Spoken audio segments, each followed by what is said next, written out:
previously on the keys of time. We now have the keys that are necessary to start to systematically unveil the Bible's chronology.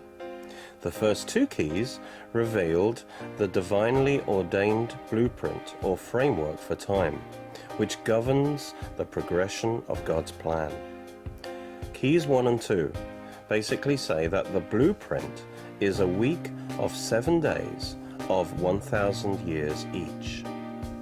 The next two keys resulted in the discovery of God's redemption chronology, which exists alongside the Bible's actual chronology. Key 3 says, at the end of every Jubilee cycle of 49 actual years, God adds a special 50th year of grace. This must be a measurement in the redemption chronology. Key 4 is the principle of unreckoned time, which says that God does not count times when his people's sin causes his plan of redemption to be suspended. This is convincingly revealed by the 479 completed years recorded in 1 Kings 6:1, which are 131 years short of the actual time. Now, the total times of servitude are also 131 years. So if they are subtracted from the total time, this gives exactly 479 years. The only alternative to this solution is to force the periods in Judges and Acts 13:20, which add up to 610 years, to fit into the 479 years of 1 Kings 6:1. This involves torturing the scriptures. On the other hand, when the key of redemption chronology with its unreckoned times is accepted, there is a perfect harmony of all the stated times. Again, this requires the existence of a separate redemption chronology in which the years out of fellowship are not counted. These latter keys define how time is reckoned on the redemption chronology.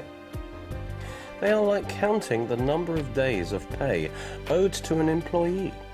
Weekends are not reckoned because work is suspended then, that's key 4.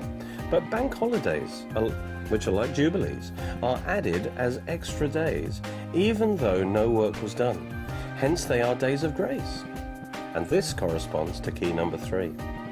So whereas keys 1 and 2 define the structure of time that governs the redemption chronology, keys 3 and 4 tell us how redemption time, as counted by God, relates to actual time, as counted by man.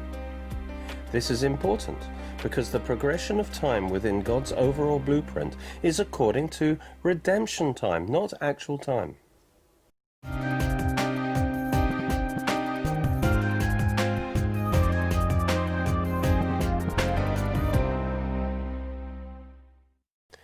Having followed the sequence of events through the whole book of Judges, it should now be clear that the book of Judges was designed to give a clear chronology of this time. As we come to the end of the period of the Judges, it is worth pointing out that reading through the book of Judges and 1 Samuel, as we've been doing, does not give any impression of overlapping reigns and servitudes.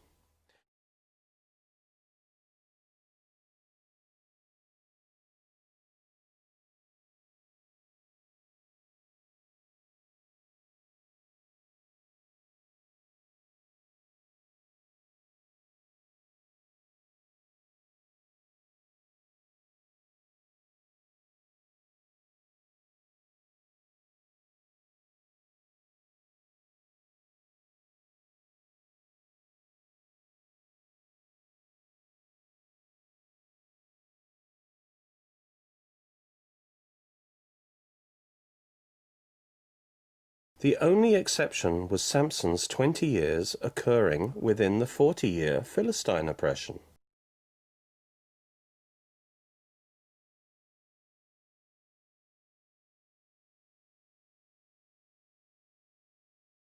Which fact is clearly indicated in the text. And he judged Israel 20 years in the days of the Philistines. Otherwise, there is no indication of a judge ruling concurrently with a period of servitude.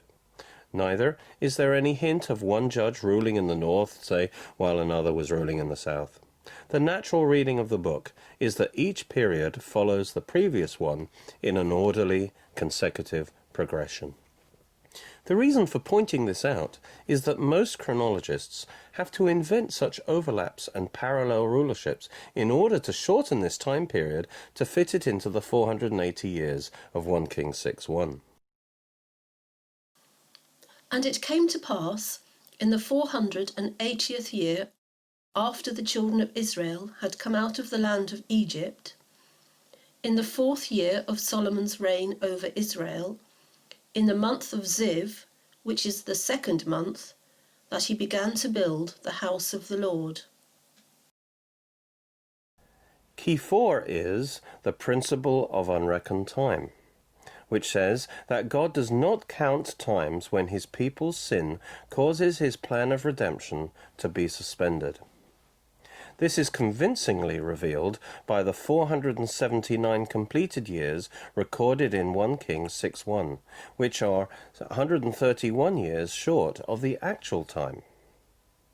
Now, the total times of servitude are also 131 years. So if they are subtracted from the total time, this gives exactly 479 years. The only alternative to this solution is to force the periods in Judges and Acts 13:20, which add up to 610 years, to fit into the 479 years of 1 Kings 6:1. This involves torturing the scriptures. This requires them to abandon the plain meaning of the text and instead invent clever schemes to reduce the total time by over 100 years. Since these overlaps do not come from the exposition of the book of Judges, but are the result of imposing an external constraint on the book, these so-called solutions are arbitrary, as seen by the fact that everyone comes up with their own variation. Would the Bible mislead us like this and cause this kind of uncertainty, requiring our guesswork? This approach actually involves twisting the plain meaning of these scriptures. In fact, we could say that from the very way Judges was written, it was designed to make this view untenable, for its structure is of consecutive, repeating cycles of servitudes and judgeships, with each period following the previous one in sequence. So typically what happens is that we would read that a certain judge judged Israel for so many years, and then he died, and then after him another judge judged Israel for so many years. Or he died, and then Israel went into sin, and a foreign ruler came in and oppressed Israel for so many years, before God then raised up another judge, who then delivered them, and then he reigned a certain number of years.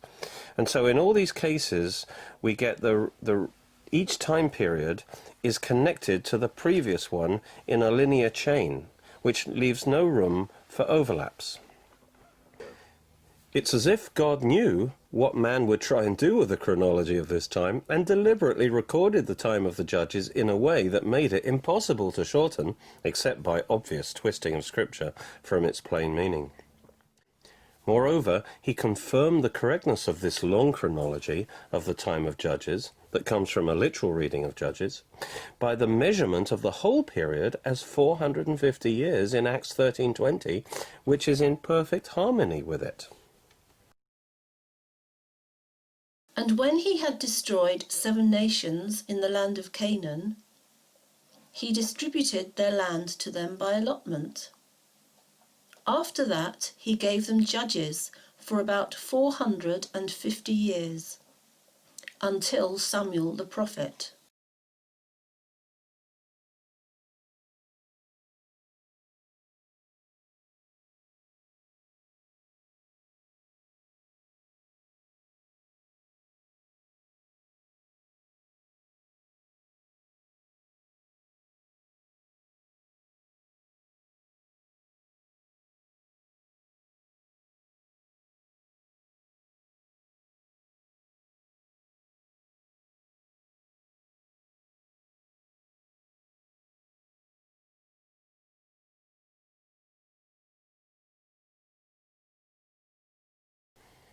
God wanted to firmly secure the chronology of this period, so that by comparing it with 1 Kings 6:1, we would discover the Key of Unreckoned Time.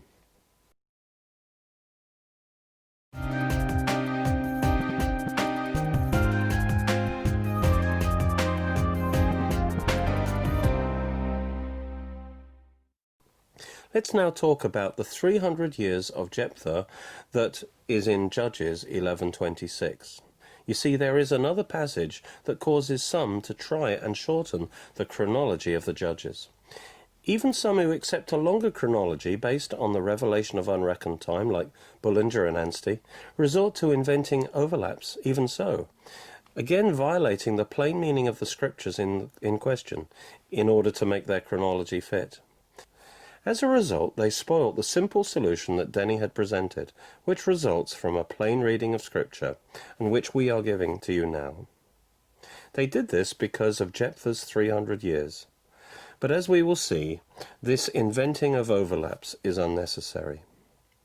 The passage in question is part of a message sent by Jephthah to the king of Ammon, who was trying to claim Israel's land on the east of the Jordan, that Israel had taken when they initially entered the promised land under Joshua. This is in Judges 11:14-27. Jephthah gave a history lesson, establishing Israel's claim to the land, and part of his argument is our key verse. And this is what Jephthah said in Judges 11:26. While Israel dwelt in Heshbon and its villages, in Arah and its villages, and in all the cities along the banks of the Arnon, for 300 years, why didn't Ammon recover them within that time?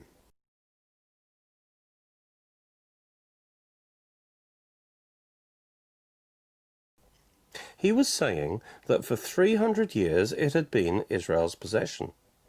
Notice the language of verse 24.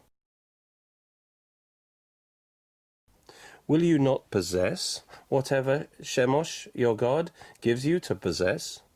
So whatever the Lord our God takes possession of before us, we will possess. However, if you calculate the actual period of time leading up to the judgeship of Jephthah, it is 346 years, hence the problem.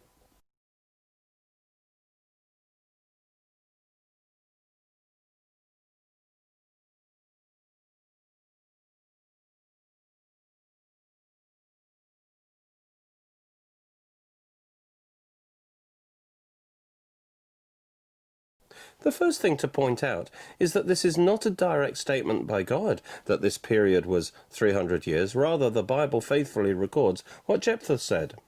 This is not to say that he was wrong, but simply that it was not necessarily accurate to the nearest year.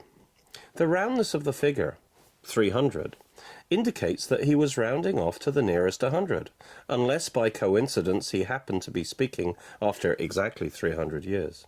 Thus it was indeed correct as an approximation, suitable enough to establish his point in the context, because the nearest 100 to 346 was indeed 300.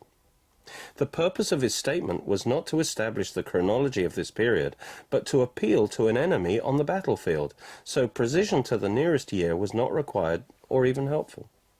Having made this point, we shall now see that Jephthah's statement was actually much more accurate than it initially appears. In the context, the 300 years are a measure of the time that Israel enjoyed undisputed possession of the lands east of the Jordan.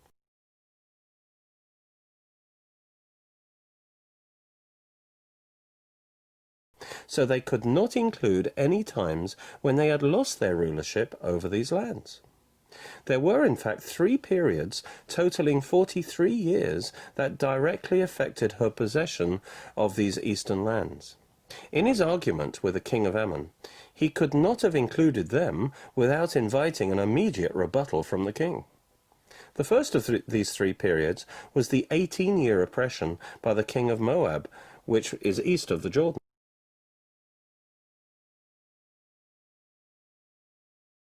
That's in Judges 3:14.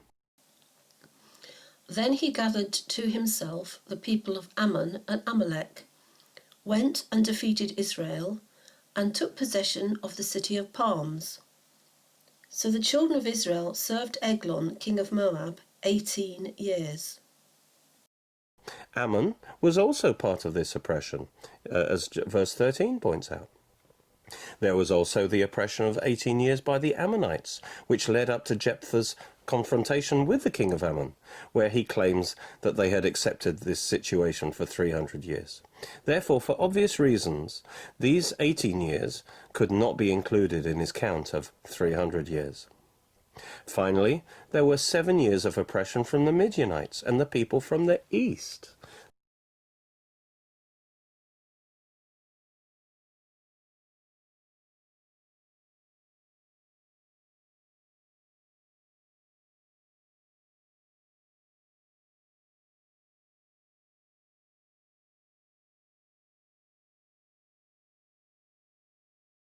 That's in Judges 6, 1-3. Then the children of Israel did evil in the sight of the Lord. So the Lord delivered them into the hands of Midian for 7 years. And the hand of Midian prevailed against Israel. Because of the Midianites, the children of Israel made for themselves the dens, the caves, and the strongholds which are in the mountains. So it was, whenever Israel had sown, Midianites would come up. Also Amalekites and the people of the east would come up against them. This would have meant Israel lost dominion over her eastern lands. Thus, the actual time of their uncontested possession of these eastern lands was 346.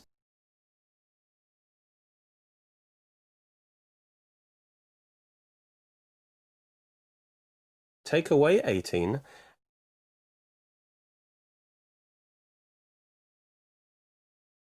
and then the 7 years,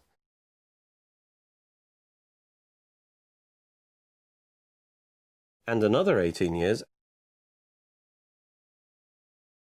and that leaves us with 303 years. Thus, Jephthah's approximation of 300 years was highly suitable. Often chronologists use these 300 years, along with the 480 years, to reduce the time of the judges. But how much better it is to take all the statements at face value, including the 450 years. Then, when all the relevant servitudes are removed, we find that all the measurements are in complete harmony.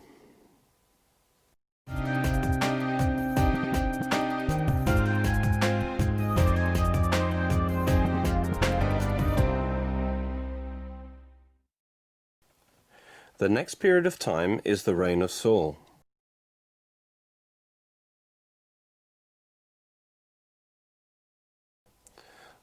Acts 13:21 tells us that Saul reigned for 40 years. The Old Testament actually doesn't clearly tell us how long Saul reigned, which has opened the door to suggestions varying from 2 to 42 years. Those who try and shorten the chronology because of 1 Kings 6:1 often try and make it 2 years. But it's absurd to try and fit all the events of Saul's reign, which are recorded in 1 Samuel 11 all the way through to 1 Samuel 31. It's absurd to try and fit that all into 2 years. Also, Saul was a young man at the beginning of his reign, as 1 Samuel 9:3 tells us. And 5 years after his death, his son Ishbosheth was 40 years old. 2 Samuel 2:10 tells us that Ishbosheth, Saul's son, was 40 years old when he began to reign over Israel, and he reigned 2 years. Thus, the account in 1 and 2 Samuel indicates that Saul's reign was about 40 years. However, there's no need to speculate, because the New Testament is perfectly clear, and thus it fills in this gap in the Old Testament chronology. Because we read in Acts 13:21, it says, "Afterward they desired a king, and God gave to them Saul the son of Kish, a man of the tribe of Benjamin, by the space of 40 years. The reason for the Old Testament silence on the length of Saul's reign must be due to his rebellion very early in his reign, so that God declined to give it the usual recognition. All that we're told is in 1 Samuel 13:1 and 2, which says, "Saul reigned 1 year, and when he had reigned 2 years over Israel, Saul chose him 3,000 men." Superficially, this tells us he reigned 1 full year, and then in his second year he chose 3,000 men for battle. But the first part, Saul reigned 1 year, seems redundant. Why would God include it? Moreover, the phrase Saul reigned 1 year is the same kind of phrase often used to describe the total length of a king's reign. It reads as if he only reigned 1 year. Then it says that in his second year he had a battle. This seems contradictory. I suggest this is another glimpse of the principle of unreckoned time, not concerning the nation this time, but an individual, namely Saul. He reigned 1 year in fellowship with God, but in his second year he rebelled, and God rejected him as king. We know from Acts that he reigned 40 years, so he had a further 39 years, but he was out of fellowship all this time. So while he actually reigned 40 years, the last 39 years were unreckoned on his personal chronology. In the chronology of his reign, God only counted 1 year. So this verse first states God's perspective. Saul reigned 1 year. Then it returns to man's perspective, and when he had reigned 2 years. It goes on to describe the events in his second year, which reveal the start of his rebellion against God. For in this chapter, chapter 13, not long after his coronation in chapter 12, Saul disobeys God and is rebuked. Then soon after, in 1 Samuel 15, he sins again, and he's told that his rebellion means that he's been rejected as king. That's 1 Samuel 15, 22 and 23.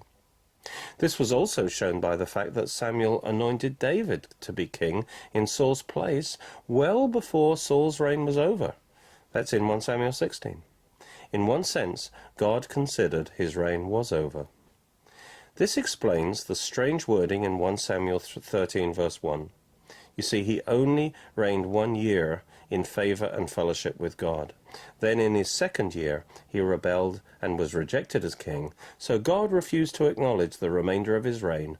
It was unreckoned time to God on his personal chronology. Hence the silence concerning the length of his reign. God did this, in his case, to make an example of him, revealing the results of rebellion. It confirms that God has a personal chronology for each of our lives, in which all times of disobedience and rebellion are blotted out. Thus 1 Samuel 13:1 dates his sin to his second year, and it gives God's evaluation of his reign, that from this point his years were not counted by God, so to God he only reigned 1 year, even though he reigned 40 years.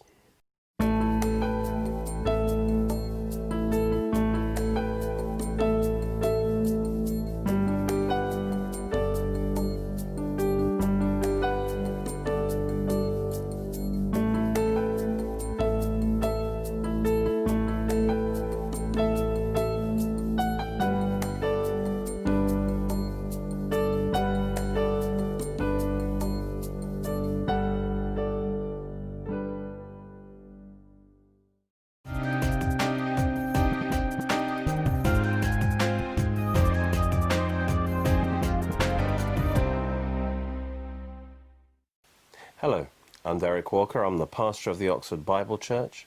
Today I want to introduce you to what I believe is a very special book called The Keys of Time, a revelation of Bible chronology. This book will give you a thorough grounding in the exciting subject of Bible chronology, revealing the keys by which you can unlock the treasure chest of God's Word concerning its revelation of time.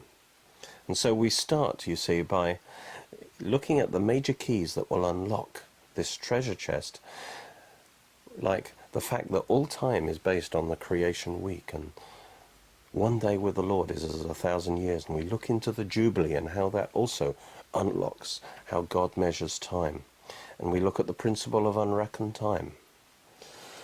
And as we see the whole revelation of God in history and time fit together perfectly, we will get out of this, we'll get a revelation of the glory of God as the sovereign Lord of time, the God who is working out his purposes of grace in his perfect time, according to his redemption timetable. So through this book, God will impart to you a rich understanding of the times, giving you a fresh revelation of the special time in which we're now living near the end of the age.